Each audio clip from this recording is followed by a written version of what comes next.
ខ្ញុំចង់សួរនាងថាតើខ្ញុំនេះមានរូបរាងសង្ហាទេខ្ញុំស្បាត់សុំនិយាយការប៉ັດលោកគ្មានត្រង់ណាសង្ហាទេត្រូវហើយបងមិនសង្ហាទេអត់ត្រូវវ៉ែត្រូវថាជាមួយនឹងអូនទេឯគេនោះគេស្អាតសិនមានមេតែត្រូវចាំតែសម្រក់ក៏មិនថិតទេអេអូនបរិគេបោសគុំយំបរិគេបោបលែលេជាមួយនឹងមុំទុកអន្តឯងរកសែងទុកធំកុំរត់រកប្រុសស្មោះពីខ្ញុំពេលលុនពាក់កវលពេជ្រមិនក៏អូនភ្លេចកវលកំប៉ុងគ្រាន់តែគេក្តាប់បន្តិចមិនក៏អូនភ្លេចមីឆុងបងកាន់ត្រឹមអាត់បិចគេភ្លេចធំវ៉ាសុន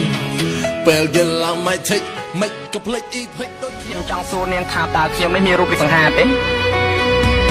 ខ្ញុំស្បាត់សុំនិយាយការប៉ັດលោកគ្មានត្រង់ណាសង្ហាទេត្រូវហើយបងមិនសង្ហាទេអត់ត្រូវវ៉ែត្រូវថាជាមួយនឹងអូនទេឯគេនោះគេស្អាតសិនមានមេតែត្រូវចាំតែសម្រក់ក៏មិនថិតទេអេអូនបរិគេបោសគុំយំបរិគេបោបលែលេជាមួយនឹងមុំទុកអន្តឯងរកសែងទុកធំកុំរត់រកប្រុសស្មោះពីខ្ញុំពេលលុនពាក់កវលពេជ្រមិនក៏អូនភ្លេចកវលកំប៉ុងគ្រាន់តែគេក្តាប់បន្តិចមិនក៏អូនភ្លេចមីឆុងបងកាន់ត្រឹមអាត់បិចគេភ្លេចធំវ៉ាសុនពេលយល់ឡើងមិនថេចមិនក៏ភ្លេចអ៊ីភិចដូចខ្ញុំចង់សួរនាងថាតើខ្ញុំនេះមានរូបរាងសង្ហាទេខ្ញុំស្បាត់សុំនិយាយការប៉ັດលោកគ្មានត្រង់ណាសង្ហាទេត្រូវហើយបងមិនសង្ហាទេអត់ត្រូវវ៉ែត្រូវថាជាមួយនឹងអូនទេឯគេនោះគេស្អាតសិនមានមេតែត្រូវចាំតែសម្រក់ក៏មិនថិតទេអេអូនបរិគេបោសគុំយំបរិគេបោបលែលេជាមួយនឹងមុំទុកអន្តឯងរកសែងទុកធំកុំរត់រកប្រុសស្មោះពីខ្ញុំពេលលុនពាក់កវលពេជ្រមិនក៏អូនភ្លេចកវលកំប៉ុងគ្រាន់តែគេក្តាប់បន្តិចមិនក៏អូនភ្លេចមីឆុងបងកាន់ត្រឹមអាត់បិច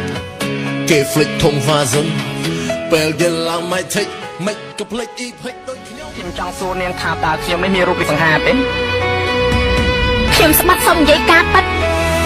លោកគ្មានត្រង់ណាសង្ហាទេត្រូវហើយបងមិនសង្ហាទេអត់ត្រូវវ៉ែត្រូវថាជាមួយនឹងអូនទេឯគេនោះគេស្អាតសិនមានមេតែត្រូវចាំតែសម្រក់ក៏មិនថិតទេ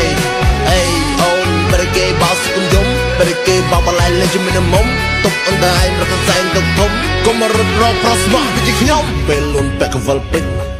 មិនក៏អូនភ្លេចកវលកំប៉ុងគ្រាន់តែគេក្តាប់បន្តិចមិនក៏អូនភ្លេចមីឆុងបងកាន់ត្រឹមអាត់បិចគេភ្លេចធំវ៉ាសុនពេលយល់ឡើងមិនថេចមិនក៏ភ្លេចអ៊ីភិច